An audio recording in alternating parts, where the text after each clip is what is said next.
महाकाय सूर्यकोटि समप्रभा निर्विघ्नं कुरु मे देवं सर्वकार्येषु सर्वदा गणनाथ रवि शुक्र बृहस्पति पंचेतानि स्मरे नित्यवेदवाणी प्रवर्तते गुरुर्ब्रह्मा गुरुर्विष्णु गुरुर्देवो महेश्वरः गुरुर् साक्षात् परब्रह्म तस्मै श्री गुरवे नमः। श्रोता वक्ता तोचितो देवा श्री रुक्मिणी वरः पांडुरंगाय नमः। कुंडलिका बलदेव विठ्ठल श्री ज्ञानदेव तुकाराम पंढरीनाथ भगवान की जय। गोपाल कृष्ण भगवान की जय। श्री गणेशाय नमः। श्री सरस्वती नमः। श्री भगवंताय नमो नमः। शय्यादान झाल्यावरी पुन्हा गरुडाची मुरारी तो यदानाचे थोरी कथन करिता झाला। असो पांडुरंगा गुरु प्रथम नामना दुसरे चरण संतांच्या त्यांच्या कृपा आशीर्वादाने कथेचा विस्तार बाबाजी सद्गुरुदास तुका बसलेले सर्व श्रोते मंडळी साधू संत यांना साष्टांग गुणीपात करून कथेला सुरुवात कथेचं अनुसंधान भगवंतांनी मागच्या अध्यायाच्या ठिकाणी शय्यादानाचं असणारं महत्व सांगितलं। त्याच्यानंतर भगवंत गरुडजीला म्हणू लागले आता पाणी दान केलेल्याचं महात्म्य ऐक। पाणी दान केल्यानंतर काय साधकाला पुण्य प्राप्त होतं त्याची कथा ऐका म्हणतात। गरुडा एकादश दिवसापासून या वर्ष होय पूर्ण प्रतिदिन तो अन्नदान ब्राह्मणास द्यावे आदरे। गरुडजी ऐका 11वा झाल्यापासून 11व्या दिवसापासून वर्ष श्राद्ध व्हायपर्यंत म्हणले असणाऱ्या ब्राह्मणाला रोज म्हणले असणारं पाणी दान आणि अन्नदान करावं म्हणतात। आणि काही बौद्ध दान पुत्रे करावे भक्ती करून वर्ष दीप ब्राह्मण भोजन अवश्य दान आणि भरपूर असणारं दान पुत्राने भक्तियुक्त अंतःकरणाने श्रद्धायुक्त अंतःकरणाने करावे आणि वर्षभर असणारं दीपदान आणि ब्राह्मणाला भोजन द्यावं। स्वग्रही विष्णू शिवालयी अन्न शाकादी प्रत्ययी सग्रत भोजनांत समय तांबूल साहित्य सर्व द्यावे। स्वतःच्या घरी किंवा महादेवजीच्या मंदिरामध्ये भगवंताच्या मंदिरामध्ये अन्नदान करा, भाजीदान करा आणि जेवण देत असताना तुपासहित जेवण द्या आणि जेवण झाल्यानंतर पान चलडा अवश्य द्या। याच्या इवरच्या प्रमाण देशांतरी वेल्याची जाणोई हो क्या कर्त्याचे नशे सन्निधान तरी गाऊन करावे। मग यदा कदाचित असणार एखादं जर म्हणजे असणार देशांतरी मेला सर बाहेर देशामध्ये मेला आणि बाहेर देशामध्ये मेल्यानंतर त्याच्या जवळचं कोणच नसतं मग त्याचं असणार कोण ते सर्व असणारा संस्कार करणार। मग त्याचे संस्कार म्हणजे शास्त्रोक्त पद्धतीनं एखाद्या तिथल्या कुणीही अधिकारी असणाऱ्या पुरुषांनी कुणीही केलं तरी चालतं म्हणले। उदय का कुंभा वाचनीच राधेच्यात तृप्तीचे पितरण पावतोय दरे दुःखी भवारणी विभ्रम ततच महत उदक कुंभ दान द्यावा। सगळ्यात महत्वाचं सांगितलं प्रेत असणारा प्रेत युनितनं पितर जर प्रेताला व्हायचं असेल करायचं पुत्राच्या हातात आहे तर त्या पुत्राने काय करावं तर पाणी दान अवश्य वर्षभर करावं म्हणजे असणार त्याने। वर्षभर नसलं तर ह्या पितर पंधरवड्यात मकर संक्रांती असं तर पितर पंधरवड्या त्याच्यानंतर अक्षय तृतीया आणि वर्ष श्राद्ध ह्या 4 दिवशी तरी कमीत कमी त्याने असणारं पाणी दान करावं म्हणजे मातीच्या गाडग्यामध्ये पाणी दान करावं। यदा कदाचित 100 श्राद्ध केली आणि पाणी दानच दिलं नाही तर त्या 100 श्राद्धाचा काही उपयोग नाही असं असणारं भगवंत गरुडजीला सांगतात।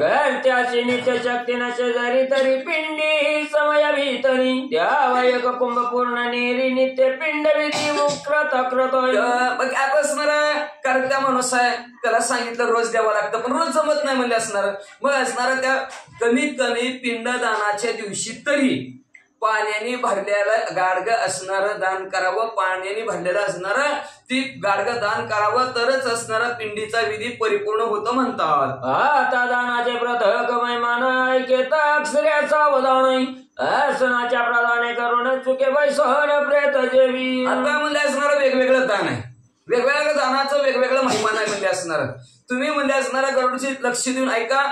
जर आसन जर असणारं दान केलं बसण्यासाठी तर म्हणजे तो असणारे सुखाने प्रेत विमानात बसून जात। पात्र दिलेल्या चौकास जेवित कमंडल दानेत्राच्या बाधतोय उपान दाने हय प्राप्त वरी बैसहनी जात यमपुरी। जर असणारं पात्र दान दिलं तर ती पात्र दान दिल्याबरोबर ते प्रेत असणारं सावकाश जेवतं। कमंडलू दान दिलं तर त्याला तहान बाधवू शकत नाही। चप्पल जर दिली तर असणार, चप्पल दान जर दिली, जोडं दान जर दिले त्याला त्याच्या नावाने म्हणजे असणार तर त्याला तिथली गरम वाळू असणारी तापू शकत नाही. घोडा दान जर केला तर तो घोड्यावर बसून यमपुरीला जातो म्हणतात. मार्गी ताप दारुणे खाली तप्त वाळूवरी उष्णाई येथे केल्या छत्रुपान दहदान दोन्ही तापन यम मार्गाने जात असताना भहा मोठा असणारा ताप आहे. ताप कशाचा आहे? खाली गरम वाळू असते ती खालची गरमाई आणि वरची गरमाई, त्याच्यामुळे खाली असणारा पायही पळत्यात आणि वरनं असणारा ऊनही लागतं. म्हणून त्याच्यासाठी खाली पाय पडू नये म्हणून चप्पल दान करा आणि वरचं ऊन लागू नये म्हणून छत्री दान करा म्हणतात. शय्या दाने वैचे विमानी ग्रह दान केल्या तो प्राणी चालण्याच्या याचा पाचोनी वर्जित होय. शय्या दान केलेल्याचं पुण्य असणारं काय प्राप्त होतं तर त्या पुण्याच्या आधारावर प्रेत विमानात बसून जातं. ग्रह जर दान दिलं गेलं तर म्हणजे चालण्याचं कष्ट त्याचं थांबतं म्हणतात. वस्त्रदाने मंडित पूजित प्राणी स्वर्गाची जात येतोय असो पंचवर्ष झाल्या चित्त कन्याई मरण पावली. असो वस्त्रदान जर दिलं त्याच्या नावाने जर म्हणजे असणार तो प्राणी सहज म्हणजे असणार स्वर्गाच्या ठिकाणी जातो. असं म्हणजे असणार 5 वर्षाची कदाचित कन्या जर असणारी म्हणजे मुलगी जर मरण पावली तर उत्तम प्रकारे विधी सर्व निधन असल्या मानवाई शक्त्यानुसार करता विधी बहु स्वर्ग मार्गी जाता जीव पावे. उत्तम प्रकारे शास्त्रोक्त पद्धतीने शास्त्राने जसं सांगितलं तशा प्रकारे आपल्या शक्तीनुसार मानवाने जर तिचा असणारा विधी जर भरपूर केला तर ती 5 वर्षाची कन्या सुद्धा स्वर्गाला जाती म्हणतात. धन भोजी जो ब्राह्मण तो पतित झाला नाही मग उती करावे संस्कार संपूर्ण मग पावन तो होय. आता ब्राह्मणाला सांगितलं ब्राह्मणाचा आचार कसा असावा बरं का. तर प्रेताच्या घरचं भोजन ब्राह्मणाने करू नये. प्रेताच्या घरचं जर ब्राह्मणाने जर भोजन केलं तर तो पतित असणार म्हणजे तो पापी बनला जातो. आणि त्याला जर असणार पुन्हा असणार आपलं पाप संपवायचं असेल तर त्याला पवित्र व्हायचं असेल तर पुन्हा त्याचे असणारे ते मुंजीचे संस्कार ते सगळे असणारे संस्कार त्याला करून घ्यावा लागतात म्हणतात. पिंडाचे धर्म निर्माल्य वत प्रेतान्न भोजन ब्राह्मण तद्वताई खेळाचे ठाई वेद निर्माल्य वत स्त्रिय तैशाची जारिणी. मग म्हणजे असणार पिंडाचं दर्भ असणार जे काही निर्माल्य असतं ते काय होतं म्हणजे असणारा निरुपयोगी होतं. म्हणून म्हणजे ब्राह्मणाने ते असणारा खाऊ नये आणि ब्राह्मणाला देऊही नाही म्हणजे असणारा द्यायचं तर कोरडा शिदा द्यावा. ब्राह्मणाने खाऊच नाही म्हणतात. जसं म्हणजे असणारा ते निर्माल्य काय होतं निरुपयोगी होतं. जशी एखादी असणारी स्त्री जार असेल तर ती कुठल्या कर्माला उपयोगी येत नाही तसं ते ब्राह्मण पुन्हा कर्माला उपयोगी येत नाही म्हणतात. वियाची व्रत नीती ब्रह्मविद्या जितेंद्रिय निश्चिती षठी निस्नेह निवृत्ती परमातरी पिता निर्माल्य. मग असणारा एखादा लोभी असतो भ्रष्ट बुद्धी त्याची झाली असते आणि ब्रह्मविद्यामध्ये पारंगत जरी असला तर इंद्रियावर विजय त्याचा नसतो म्हणजे असणारा महामूर्ख असतो म्हणजे असणारा तो आणि त्याचा असणारा काही उपयोग नाही म्हणतात. अनादरी संबंध व्यर्थ ते विभक्ती वैराग्य वर्जित दान दक्षिणा विरहित निष्ठुर भाषणी तशीच नारी. असणारा संबंधाच्या वेळेस म्हणजे असणारा व्यर्थ अनादर ठेवणार नाही म्हणजे असणारी भक्ती करत असताना वैराग्ययुक्त असणारी भक्ती करत नाहीत म्हणजे असणारा दान दक्षिणा असणारा कधी देत नाहीत म्हणजे. आणि अशी जी काय असणारी स्त्री असती ती कठोर शब्दाने बोलती तिला जारणी म्हणतात. सहची गुरु विद्येने आचार्य करुण रहित जाणई व्यक्ती रहित धर्मवृगाशन धर्महीन नर जैसा तशा प्रकारे असणारा गुरु असेल तर विद्याहीन असेल तर त्या गुरुचा काय उपयोग नाही म्हणतात. आचार्य आहे पण त्याच्या अंतःकरणाच्या ठिकाणी दया नाही क्षमा नाही शांती नाही करुणा नाही.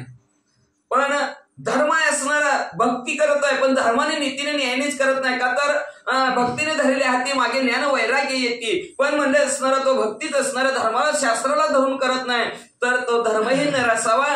जशी जार स्त्री तसा हा जार पुरुष म्हणावा. नरहीन जायची नारी नारी नगर संसारी ग्रहीन ग्रामधारी धरित्री ग्रामहीन महामार्ग. जसं मनुष्य वाचून स्त्री दिसावी स्त्री वाचून जसं घर दिसावं घरा वाचून जसं असणारं गाव दिसावं आणि रस्ते वाचून गाव जसं दिसावं. मार्गहीन जायचा द्याच्या द्याच्याहीन तैचा नर परमेश्वर पहिन प्रजा सरच पुत्रहीन ग्रहाश्रमय. मार्ग असणं जसा देश तसा मार्ग मार्ग आहे का नाही. मार्गच नसेल तर त्या देशाचा काय उपयोग आहे म्हणजे असणार. आणि देश चांगला पण राजाच बरोबर नाही तर त्या देशाचा तरी काय उपयोग आहे म्हणजे असणार. मग जसा राजा तशी प्रजा असते म्हणजे असणार आहे. म्हणून तसं गृहस्थ आश्रमाच्या ठिकाणी पुत्र लागतो. कशासाठी लागतो तर असणाऱ्या पितरांचा उद्धार करण्यासाठी पुत्र लागतो. आपल्यात उगत असणार ती लग्न झालं पुत्र काय नाही. पुत्र कशासाठी लागतो पितरांचा उद्धार करण्यासाठी, आपला उद्धार करण्यासाठी पुत्र लागतो. म्हणून असणार पुत्रहीन म्हणजे आश्रम जसा दिसावा तसंच पुरुष दिसतो म्हणतात. ग्रहश्रमी विहीन धर्म कैसा आचरेल धर्म उत्तम आचार प्रथम धर्म ब्राह्मणाधिकांचा तो ऐक. गृहस्थ आश्रमापासून दुसरा धर्मच नाही. आपण गृहस्थ आश्रम आहेत बरं का. तर असं ब्रह्मचारी घोकावी अक्षर. ब्रह्मचारी झालं तर त्यांनी नुसतं अक्षरांची गोकमपट्टी करायची आणि संन्यासी झालं तर त्यांनी वानप्रस्थ व्हावं. पण गृहस्थ आश्रमाने घरची कामं सर्व करून ह्या तिन्ही आश्रमांचं भागवावं लागतं, सगळ्यांना दान धर्म करून. म्हणून असणार गृहस्थ आश्रम जरी झाला तरी त्याच्यात धर्म श्रेष्ठ आहे म्हणले. मग धर्माचं आचरण त्यांनी व्यवस्थित करावं आणि धर्माचं रक्षण करत असताना गृहस्थ आश्रम असताना आचरण सर्वात श्रेष्ठ सांगितलं वागणूक. म्हणून असणारा ब्राह्मणाचा आचार कसा असावा, ब्राह्मणाने कसं वागावं त्याच्या विषयीची माहिती आहे का. पश्चिम रात्री पंचघटी तेव्हा ब्रह्ममुहूर्त हितसृष्टी तेव्हा आत्मचिंतन उठा उठी जागृत व्हावणे कराव्या. काय करावं त्यांनी म्हणले असणार पहिल्यांदा म्हणले त्यांनी ब्रह्ममुहूर्तावर उठावं आहे का नाही. तेव्हा त्याचं हित होतं सृष्टीच्या ठिकाणी. आता ब्रह्ममुहूर्तच कळा ना माणसाला कवा, दिवस उगवल्यावरच उठायला लागले ती माणसं आहे का नाही. ब्रह्ममुहूर्तावर 4:30च्या पुढं असणार, 4च्या पुढं आणि 5-5:30च्या आतमध्ये उठायला पाहिजे ब्राह्मणाने.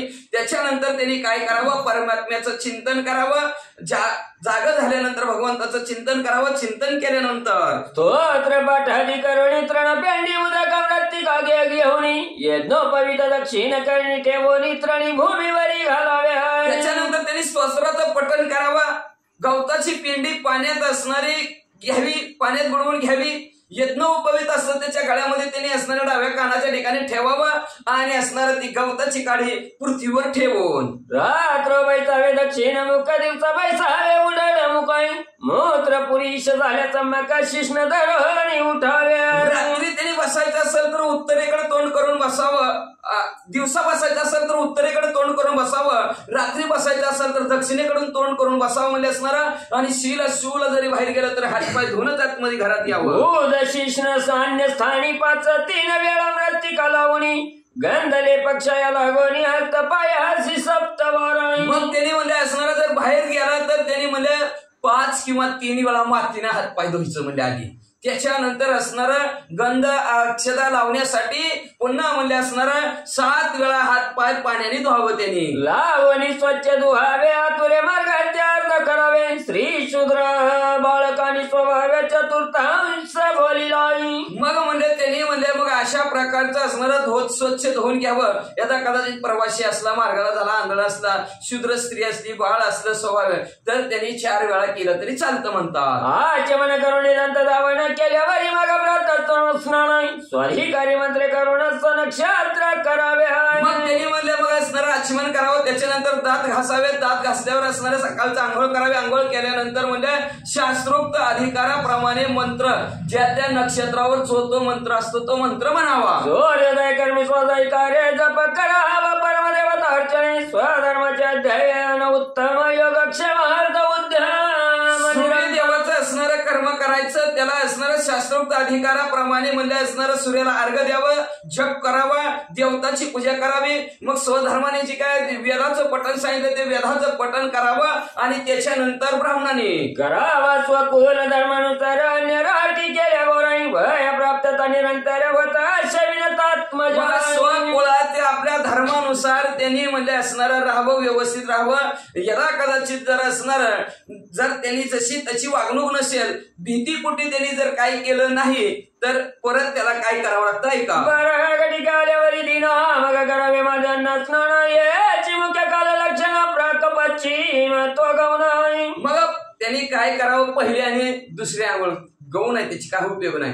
त्यांनी काय करायला पाहिजे दुपारच्या 12 वाजल्या बरोबर म्हणले सकाळी एक आंघोळ केल्यानंतर दुपारी 12 वाजता एकदा त्यांनी आंघोळ करावी. व्रताद्रमी 2 स्नाने यतिव्रतीने 3 करणे माझ्या निज कर्माचरणातील तर्पण नित्य पै. गृहस्थांनी सांगितलं 2 असणारे आंघोळी करावे. येते असेल तर त्यांनी 3 वेळेस आंघोळ करावी आणि असणार दुपारचं असणारं कर्म व्यवस्थित करावं. तिल तर्पण रोज करावं त्यांनी. विवाह चुडा व्रत वर्षाचा पिंडी निश्चित तिला पिंड करावे वर्जित शास्त्र मत. शास्त्राचं मत असतं जो वर्ष श्राद्ध पिंडीचा कार्यक्रम करतं त्यांनी विवाह व्रत असल्या प्रकारचे कार्यक्रम करू नये. ती अग्निहोत्री ब्राह्मण असणारा ती होम हवन करणारा वेगळाच, 10व्या 11व्याचा विधी करणारा वेगळाच आणि त्यांनी असणारं ती लग्नाचे मंगल कार्य करणारा वेगळंच असावं. तिथी आणि तीर्थ विशेष तिला पिंडाची न दोष क्षय दिन प्रेत कृत्यास वृद्धी श्रद्धास मलई. मग त्यांनी काय असणार आपलं जी काय असणार तिथी आहे आणि म्हाळ आहे त्या दिवशी म्हणले असणार श्राद्ध आणि शय दिवस ज्या दिवशी संपलेली तिथी आहे त्या दिवशी म्हणले असणार प्रेताचं कार्य अवश्य करावं म्हणतात. मग करावे देवता अर्चना तैताची अन्य दोष निवारण यज्ञ बाला तिथीशी भोजन वृद्ध रोग भाग्यता द्यायच. मग म्हणजे असणार शुद्धी झाल्यानंतर 11वा झाल्यानंतर शुद्ध त्याचं सुद्धा फिरतं. मग देवताची पूजा करावी. मग अन्य असणारा दोष निवारण्यासाठी यज्ञ करावा आणि यज्ञ झाल्यानंतर लहान असतील मोठे असतील पाहुणे रावळे असतील रोगी असतील म्हातारे असतील यांना अन्नदान करावं. हस्तपाद मुख पात्र मंडलई पांचाद्र दक्षिण मुख प्राव्रत शिर क्रोधरहित असाव्या. असणारा हात पाय मुख असणार स्वच्छ असावं म्हणजे असणार. त्याच्यानंतर कार्य करत असताना दक्षिणेकडे तोंड करून करावं. का तर असणार पितर हे दक्षिण बाजूला असतात म्हणून दक्षिणेकडच्या बाजूला असणारं तोंड करून असणारं सर्व पितरांचं कार्य करावं म्हणतात. आणि कार्य करत असताना काही गडबडीनं करू नये एक सांगितलं. आणि दुसरं एक उन्मत्त झालं म्हणून करायचं नाही. आणि तिसरं एक सांगितलं राग विरहित करावं. राग अजिबात पितराचं कार्य करायचं नाही म्हणतात. महामौने घ्यावे पंचग्रास अन्न निंदावे विशेष आसन वरुणी पाय भांड्या सण्ण लावावं कधीही. कधीही जेवताना पहिलं 5 घास गपचिप घ्यावं. बडबड करीत घेतलं की अन्य नलिकेत घास गेला आणि ठसका लागला शास्त्रोक्त भाषेत. आणि आपल्या असणाऱ्या ह्या विज्ञानाच्या बाजूने सांगायला गेलं बोलत खायला लागलं तर अन्न नलिकेत घासा अडकतो ठसका लागतो उचकी लागते. म्हणून पहिले 5 घास गपचिप घ्यावे म्हणले असणारे. त्याच्यानंतर अन्नाची निंदा करायची नाही. मीठच टाकलं नाही असलंच केलं तसलंच केलं वळखायची नीट काय वळखत म्हणा बाहेरून जीवन आले म्हणजे बाहेरून जीवन आले असू द्या. मग म्हणले असणारा अन्नाची निंदा करायची नाही. अन्न हे केवळ परब्रह्म अन्न नेव उदर भरण पूर्ण ब्रह्म आहे अन्न म्हणून असणारे अन्नाची निंदा करू नये. आणि ज्या पात्रामध्ये अन्न ठेवलेलं आहे त्या पात्राला ओलांडू नये. अन्न ओलांडलेलं अन्न खाऊ नये. पात्राला असणाऱ्या भांड्याला लात पाय मारू नये म्हणजे अशा प्रकारचा असणारा आचार सांगतात. आणि पात्र धरावे वामते चोळीत अन्न पावे राक्षसा ते भग्नास्थानी भग्न पात्र निरुते फुंकोनी अन्ना ते न भक्षाव्या. आणि खात असताना पात्र डाव्या हाताने धरू नये नाहीतर ती राक्षसाला अन्न जाते म्हणतात. डाव्या हाताने खाऊ नये उजव्या हाताने खायचं. त्याच्यानंतर सांगतात फुटलेल्या भांड्यात जीवू नये. त्याच्यानंतर सांगतात आता तर नवीन फॅशन निघली गरम असेल पुन्हा फुकून खायचं. तर अन्न फुकून खाऊ नये असं शास्त्र म्हणतं. कीट केशादी दूषित वज्मसूची उदक युक्त पळीत पक्व पदार्थ होतात ते सर्व वर्जित कराव्या. त्याच्यानंतर असणारा काय एखादा आता अन्न जेवायला लागला भाजीत माशी पडली टाका बाजूला थोडं पाणी टाका आहे का नाही. केस पडलेला असेल कीटक पडलेला असेल किंवा म्हणजे असणारं ते पाणी अशुद्ध झालेलं असेल तर ते असणारं जेवण खाऊ नये. ते वर्जित करावं बाजूला सारावं. दुसरी असणारी भाजी घ्यावी. कायच्या पात्री ग्रतान्न वर्जित दधी मधुपाय निश्चित आज्यादिशेष समस्त मंत्रे भूमीवारी प्रेतार्थ द्याव्या. मग काश्याच्या पात्रामध्ये असणारं तुपाचं जेवण करू नये. दही दूध आणि पायास हे निश्चित असणार तूप त्याच्यात त्या काशाच्या भांड्यात घेतलं तर चालतं. लक्षात ठेवा पितराला जेवण असल्या भांड्यात चालत नाही. लोखंडी भांड्यात आणि स्टीलच्या भांड्यात त्याला एकतर चांदीचं लागतं नाहीतर काशाचं लागतं नाहीतर पितळचं.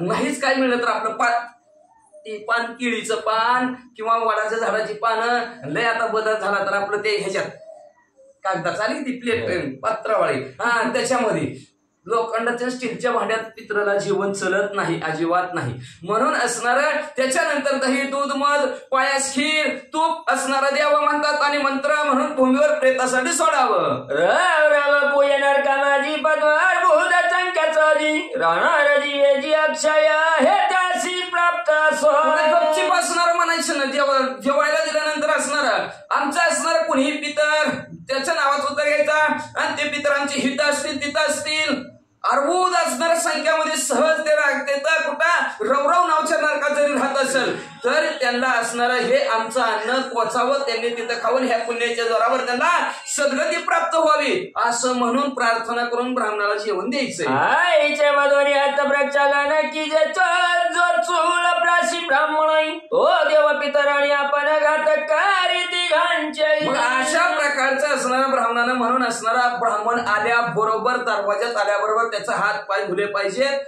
का तर तो असणारा लय नियम सांगितलं ब्राह्मणाला बरं का. त्या गरुड पुराणामध्ये ब्राह्मण जेवायलाच नको म्हणतात, पितराचं मंत्र जास्त जेवतच नाही कोणी बाबा. त्यांना आदल्या दिवशी उपाशी राहावं लागते ब्राह्मणाला. मंत्र आपल्या सकाळपासून तरी राहते ती. ब्राह्मण जास्त होत नाही म्हणून आपल्यासारखं त्याला उपाशी राहावं लागतं. एक दिवस ब्रह्मचार्याचं व्रत धारण करावं लागतं. गायत्री नावाचा मंत्र म्हणावं लागतंय आणि याला कदाचित त्याच्याकडून काय घोटाळा झाला तर त्याला असणारा 11,000 गायत्री मंत्र म्हणावं लागते. ती लय अवघड असतं ते पितराचं. म्हणून म्हणले असणार त्यांनी असणार यदा कदाचित जर त्या ब्राह्मण जर चुकला, चूळ जर भरली त्या ब्राह्मणाने तर ती बी स्वतः बी त्याचे देव बी आणि पितर बी असणारा तिघांचाही घात होतो म्हणतात. मुख शुद्ध्यात तांबूळ संध्याकाळ पुराण श्रवणाती निर्मल करावे जाण दर्या. म्हणून असणारा ब्राह्मण व्यवस्थित असावा. नंतर म्हणून त्याच्यासाठी कालच्या अध्याय सांगितलं एक तरी ब्राह्मण असावा किंवा 3 तरी असावं, लय झालं तर 5 ब्राह्मण असावं. नाहीतर सगळ्या ब्राह्मणाला आमंत्रण केलं त्याला एखाद्या उपाशीच नाही राहिला तर त्याला उपाशी राहावं लागतं. ते खाणार आहे तिने. का तर त्याच्या असणाऱ्या हृदयाच्या ठिकाणी ते पितर वास्तव्य करतात आणि त्याला ते खाल्ल्याबरोबर तृप्ती. आणि त्या पितराला एवढं जीव घालावं लागतं, एवढं जीव घालावं लागतं की संध्याकाळी ती जेवला नाही पाहिजे त्याला एवढं जीव घालावं लागतं.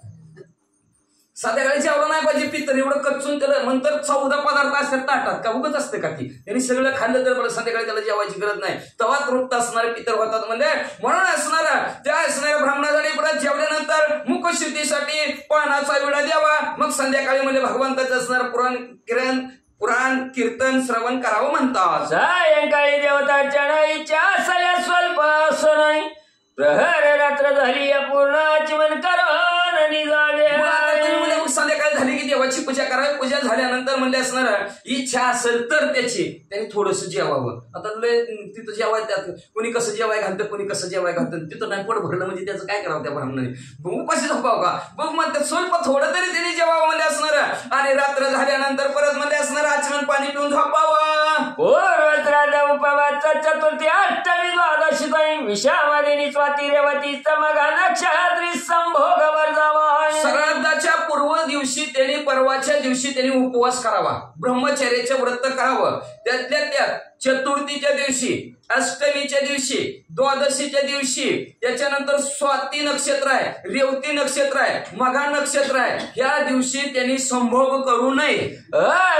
चित्तीवर भोग ऋतू गमनी स्नान समय ऋतू शौचवतनिष्ठंकन करावा सम्यक पंडित सुपंडित. त्या ठिकाणी अस्वस्थता असेल तर काय करायचं. आपण म्हणतो का नाही मनी नाही भाव देवा मला पाव, मनात भाव पाहिजे अंतकरण श्रद्धा अंतकरणाने करा. अस्वस्थ चित्त नसावं. ऋतुगमन असेल तर त्या दिवशी असणारं स्नान करावं. स्नान केल्यानंतर असणारं शौच व्यवस्थित शुद्धता झाल्यानंतरच पिंडदानाचे कार्यक्रम ते असणाऱ्या स्त्रीनं पुरुषांनी करावे असं असणारं भगवंत गरुडजीला सांगतात. कविधी पावन श्री भगवान सोतवणे रुची लागून श्री मधुसूदन बोली. अशा प्रकारचा दैनंदिन विधी थोडक्यात भगवंतांनी गरुडजीला सांगितला. तेच असणाऱ्या नमी शरण्याच्या ठिकाणी सुत महाराज शौनादिक ऋषींना सांगतात. तात्पर्य तुम्हा प्रतिम्या कथिल यथा पद्धती बाबाजी विठ्ठल सज्जन प्रतीक प्राकृत भारती वदे आदर्या. असो तेच असणारं तात्पर्य तुम्हाला या ग्रंथाचे प्रेतकल्पाच्या आधारे गरुड पुराणातील बाबाजी असणारे विठ्ठलांचा मुलगा साधू संतांना ह्या श्रोते मंडळींना मराठी भाषेमध्ये सांगत आहेत म्हणतात. इति श्री गरुड पुराणे प्रेतकल्पे गरुड नारायण संवादे आचार्य लक्षणम नाम नवम अध्याय. एवढं श्रीकृष्ण